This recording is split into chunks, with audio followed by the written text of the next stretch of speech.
Dear students, today's our topic is uses of organic compound. As you know, there are millions of organic compounds which are used in our daily life. For example, हम food खाते हैं, हम कपड़े पहनते हैं, हमारी इर्द गिर्द की चीज़ें हैं. These also are the organic compound. Today's lecture we will learn about some of these important uses of organic compound.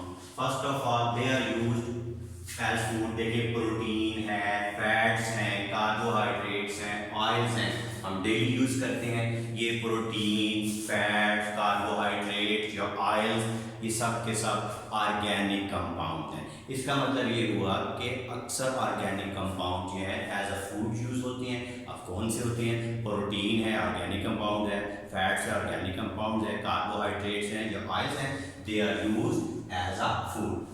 Second आ गया क्लॉथिंग. कपड़े हम पहनते हैं, कॉटन के बने होते हैं, सिल्क के, वूल के, नायलन के, रेयॉन के और डेक्रॉन के. इसमें जो लास्ट टू हैं नायलन, वो पहले चार जो हैं वो सिंथेटिक्स हैं, और जो लास्ट टू हैं जिसमें आपके बताया गया है रेयॉन एंड डेक्रॉन है, जो रेयॉन और डेक्रॉन है इनको इंडस्ट्री में प्रिपेयर किया जाता है. थर्ड आ गया शेल्टर.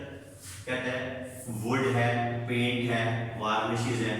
अब वुड की बेशुमार चीज़ें बनी हुई होती हैं, ठीक है, और क्या फेमलोज की बनी हुई है, ऑर्गेनिक इन नेचर है, पेंट्स हैं, वार्निशेस हैं, चीज़ों को प्रोटेक्ट करने के लिए, जैसे गाड़ियाँ हैं, ट्रेन्स हैं, अंडर वाटर चैनल्स हैं, पाइप्स हैं, उनके ऊपर पेंट कर दिया जाता है ताकि उनको जो है वो हम जंग लगने से बचाया जा सके. तो प्रोटेक्शन मकसद होता है इसका. इस तरह बाहर भी चीज़ें लकड़ी के ऊपर की जाती है, मुख्तलिफ ऑब्जेक्ट के ऊपर की जाती है, उनमें चमक लाने के लिए, शाइनिंग लाने के लिए. नेक्स्ट आपका आ गया जी पावर एंड ट्रांसपोर्टेशन. आपको पता है कि जो फॉसिल फ्यूल्स हैं यानी पेट्रोलियम, कोल, नेचुरल गैस, ठीक है, हम अपनी CNG जो है गाड़ियों में यूज़ करते हैं. पेट्रोल जो है पेट्रोलियम प्रोडक्ट्स जो हम गाड़ियों में यूज़ करते हैं, जनरेटर्स वगैरह में, फैक्ट्रीज रन करने के लिए, ऑयल फर्नेस ऑयल वगैरह हम यूज़ करते हैं. कोल है, कोल जो है हम मीन ऑफ ट्रांसपोर्ट भी है, कोल से हम कुकिंग वगैरह दूसरे इलाकों में यूज़ करते हैं. तो इसका मतलब ये हुआ कि ये फॉसिल फ्यूल्स जो हैं जिसमें आपके पास आ गया क्या, नेचुरल गैस है, पेट्रोलियम है, प्रोडक्ट्स हैं और कोल है, इनसे हम पावर जनरेशन भी करते हैं और ये ट्रांसपोर्टेशन के में भी यूज़ होती है, मतलब गाड़ियों में यूज़ होती है. इसका कंप्रेस्ड नेचुरल गैस है. और इसी तरह आपका पेट्रोल है, तो कोई चीज़ें ट्रेन या स्टीम इंजन से भी चलती हैं, उसमें कोल भी यूज़ हो सकता है. नेक्स्ट आपका आ गया मेडिसिन एंड ड्रग्स. बेशुमार हमारी मेडिसिन हैं जो ऑर्गेनिक इन नेचर है, जिनमें पेनिसिलिन हो गई, ये एक एंटीबायोटिक है, स्ट्रेप्टोमाइसिन हो गए. तो इसका मतलब यह है कि जो मेडिसिन और ड्रग्स हैं ये भी ऑर्गेनिक कंपाउंड्स हैं, और हम इनको मुख्तलिफ ऑर्गेनिक कंपाउंड्स को हम ड्रग्स के तौर पर, मेडिसिन के तौर पर इस्तेमाल करते हैं. आगे आगे इंसेक्टिसाइड, मैनी ऑर्गेनिक कंपाउंड जैसे DDT है, ये वाइडली इंसेक्टिसाइड के तौर पर जरासीमों को मारने के लिए पहले बहुत ज़्यादा इसका इस्तेमाल था. आजकल DDT का इस्तेमाल कम हो गया, पहले वाइडली यूज़ होता था. ये भी एक ऑर्गेनिक कंपाउंड है. तो DDT को जो है widely as an insecticide, insects को मारने के लिए यूज़ किया जाता था, लेकिन अब इसका इस्तेमाल कम हो गया क्योंकि DDT के इस्तेमाल से उनमें पेस्ट रेजिस्टेंस आ गई, इंसेक्टिसाइड में रेजिस्टेंस आ गई, वो इससे किल नहीं होते. इसके अलावा अब और इंसेक्टिसाइड जो है वो यूज़ किए जाते हैं. Hormones and steroids. कहते हैं these are complex organic hormone जो हैं, जो कॉम्प्लेक्स ऑर्गेनिक कंपाउंड्स हैं, और इसके साथ साथ स्टेरॉइड भी हैं जो पावर को इन्हांस करती हैं, एनर्जी को बूस्ट करते हैं, लेकिन इसका इस्तेमाल लिमिटेड है. खास तौरों पर दिया जा सकता है, बीमारों को दिया जा सकता है, लेकिन वाइडली इससे अवॉइड किया जाता है स्टेरॉइड वगैरह देने से. लेकिन किसी को बीमारी ऐसी है कि उसको स्टेरॉइड लेना ज़रूरी है, उस सेंस में स्टेरॉइड इस्तेमाल हो सकते हैं, अदरवाइज स्टेरॉइड्स का इस्तेमाल जो है वो ममनू है. उसके बाद आपका आ गया जी pigments and dyes. Many pigment and dyes are used in paints and are also organic compound. कहते हैं कलर हैं, डाइज हैं, पिगमेंट्स हैं जो पेंट में इस्तेमाल होते हैं. मुख्तलिफ कलर के पेंट हैं, ब्लू है, रेड है, किसी भी कलर का है, मेटालिक रेड है, तो उसमें मुख्तलिफ पेंट्स में जो ऑर्गेनिक कंपाउंड जो हैं वो इस्तेमाल होते हैं और ये सारे के सारे ऑर्गेनिक इन नेचर हैं। आगे आ गया पेपर एंड इंक्स। आपको पता है कि कागज़ और इंक की हमारी लाइफ में बड़ी इंपॉर्टेंट है, सिविलाइजेशन की सोर्सेज हैं ये। और पेपर और इंक जो है वो भी ऑर्गेनिकली प्रिपेयर होती है। पेपर जो है वो सेलुलोज से बनता है, वो भी एक ऑर्गेनिक कंपाउंड है। तो इसका मतलब ये हुआ कि अगर हम इर्द गिर्द अपनी बेशुमार इर्द गिर्द की जगह देखें तो हमें पता लगता है कि तमाम के तमाम मेजॉरिटी ऑफ थिंग्स जो हैं they are organic in nature. अब आप देखेंगे हम परफ्यूम इस्तेमाल करते हैं, कॉस्मेटिक्स हैं, खानों में मुख्तलिफ किस्म के फ्लेवर यूज़ करते हैं। All are the organic compound. Deodorants हैं, परफ्यूम्स हैं, कॉस्मेटिक्स हैं, खानों में डालने वाले फ्लेवर्स हैं, ये सारे के सारे ऑर्गेनिक कंपाउंड हैं। ठीक है, परफ्यूम्स हो गए, कॉस्मेटिक्स हो गई, खानों में डालने वाले फ्लेवर्स हो गए, हम फ्लेवरिंग करते हैं, तो ये सारे के सारे क्या हैं, ये ऑर्गेनिक कंपाउंड्स हैं। Next, plastics, rubber and resins. बहुत ज़्यादा हमारी लाइफ में इनका इस्तेमाल है, प्लास्टिक्स का, रबर का, रेजन्स का, और ये सारे के सारे भी ऑर्गेनिक इन नेचर हैं। नेक्स्ट यूज आ गया propellants, explosives and refrigerants. Organic compound जो हैं वो प्रोपेलेंट, किसी चीज़ को प्रोपेल करें, उभारें, ठीक है। एक्सप्लोजिव, धमाकेदार चीज़ों में कूलिंग के लिए रेफ्रिजरेंट के तौर पर जो चीज़ें इस्तेमाल हो रही हैं वो सारी की सारी ऑर्गेनिक कंपाउंड हैं, वो सारे के सारे ऑर्गेनिक इन नेचर है। चाहे वो प्रोपेलेंट्स हों, चाहे वो रेफ्रिजरेंट के तौर पर इस्तेमाल हो रहे हों या एक्सप्लोसिव के तौर पर इस्तेमाल हो रहे हों, तो ये सब के सब किससे बनते हैं, ऑर्गेनिक सब्सटेंसेस से बनते हैं, ऑर्गेनिक कंपाउंड से बनते हैं। आप डेली यूज़ करते हैं सोप एंड डिटर्जेंट्स हैं, सोप को आप यूज़ करते हैं वॉशिंग के लिए, डिटर्जेंट को यूज़ करते हैं वॉशिंग के लिए, बाथिंग के लिए। तो क्या सोप और डिटर्जेंट जो हैं ये भी ऑर्गेनिक कंपाउंड्स हैं, ठीक है। In soap, detergent widely use, हर घर में इस्तेमाल होता है, सोप भी यूज़ होते हैं और डिटर्जेंट भी यूज़ होते हैं। तो ये जो सोप और डिटर्जेंट्स हैं ये ऑर्गेनिक कंपाउंड हैं।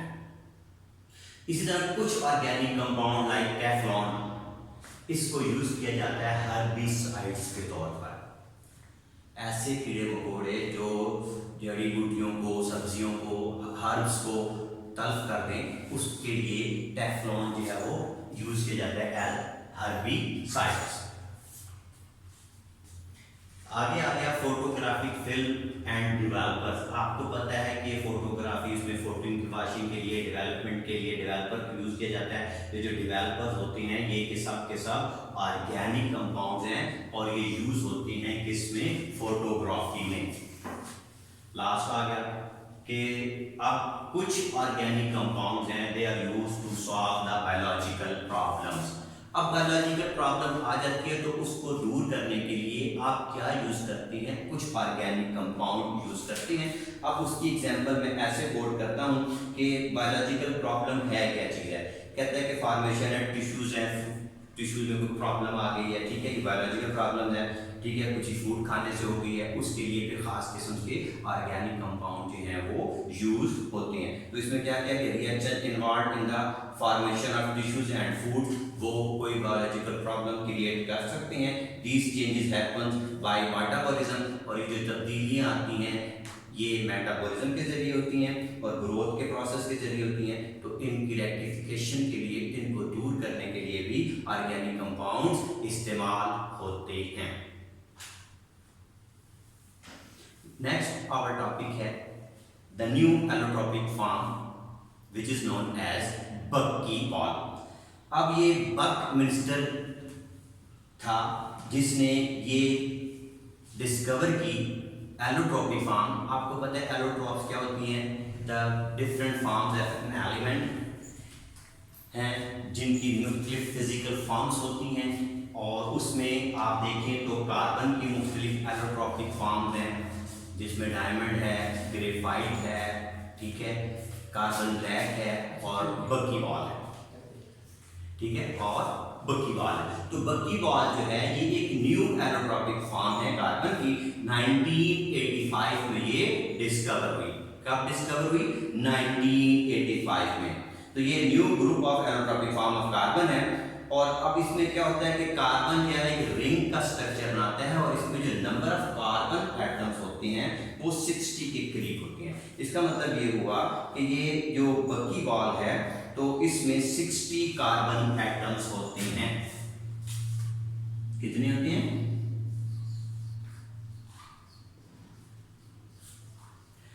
What is buckyball? The new allotropic form of carbon, which was discovered in 1985 by Buckminster, containing number of carbon atoms 60. How many carbon atoms are there in the buckyballs? There are 60 carbon atoms. ठीक है, और ये सारे के सारे carbon atoms एक cage की शक्ल में होते हैं, हालो केज की शक्ल में होते हैं और इसकी शक्ल ऐसे लगती है जैसा कि फुटबॉल है। कैसे है? फुटबॉल। तो इसका मतलब ये हुआ कि बकीबॉल जो है ये कार्बन की एक न्यू एलोट्रॉपिक फॉर्म है जो 1960 में डिस्कवर हुई। इसमें कार्बन एटम एक हॉलो केज की शक्ल में अरेंज होती हैं और एक फुटबॉल लाइक स्ट्रक्चर बनाते हैं और इसमें नंबर ऑफ कार्बन एटम जो अरेंज हुए होते हैं वो 60 होते हैं। कितने? 60। और ये पेंटागन और हेक्सागन स्ट्रक्चर बनाते हैं। तो चलिए आखिरी जो टॉपिक था कि न्यू एलोट्रॉपिक फॉर्म कार्बन की कौन सी है, उसको बकीबॉल कहा जाता है। वो 1985 में डिस्कवर हुई, वो बकमिंस्टर ने डिस्कवर की थी। इसमें total number of carbon atoms 60 होते हैं जो पेंटागन और हेक्सागन स्ट्रक्चर बनाते हैं और ये एक हालो केज लाइक स्ट्रक्चर होता है और इसकी अपीयरेंस ऐसे ही होती है जैसा कि एक फुटबॉल की अपीयरेंस है। तो ये मैंने आपको आज के लेक्चर में ऑर्गेनिक कंपाउंड्स के यूजेस बताए और साथ ही साथ आपको बकीबॉल के बारे में बताया कि बकीबॉल क्या है। ये कार्बन की एक न्यू एलोट्रॉपिक फॉर्म है जो 1985 में डिस्कवर हुई। इसमें total number of carbon atom जो है वो एक हालो केज लाइक स्ट्रक्चर में अरेंज होते हैं जिनकी टोटल तादाद जो है वो नंबर जो है वो 60 है और ये made up of 60 carbon atom. Carbon atom fold around and make a shape of molecule. ये मॉलिक्यूल ऐसे ही लगता है जैसा कि एक फुटबॉल है। कैसे लगता है? एक फुटबॉल की तरह नजर आता है। और इसके साथ साथ इसमें बताया they form the pentagon and hexagon structures. तो पता ये चला कि बकीबॉल क्या चीज है, कितने नंबर ऑफ कार्बन एटम्स होते हैं, वो एक हालो केज लाइक स्ट्रक्चर बनाती है जो फुटबॉल की तरह का होता है। उसमें पेंटागन और हेक्सागन बनती हैं और ये सारे के सारे मिलकर एक फुटबॉल लाइक स्ट्रक्चर बना देते हैं। और ये डिस्कवर कब हुआ? 1985 में हुआ। और ये किसने डिस्कवर किया? ये एक साइंटिस्ट था जिसका नाम था बकमिंस्टर। उम्मीद है कि आज का लेक्चर आपको समझ में आ गया होगा। आपने ये यूजेस अपनी कॉपी के ऊपर लिखनी है।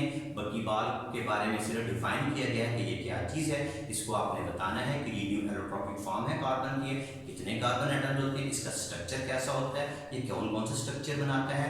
तो ये आपने अपनी कॉपी के ऊपर लिख के रखना है और असाइनमेंट आपने सबमिट करवानी है। Thank you very much.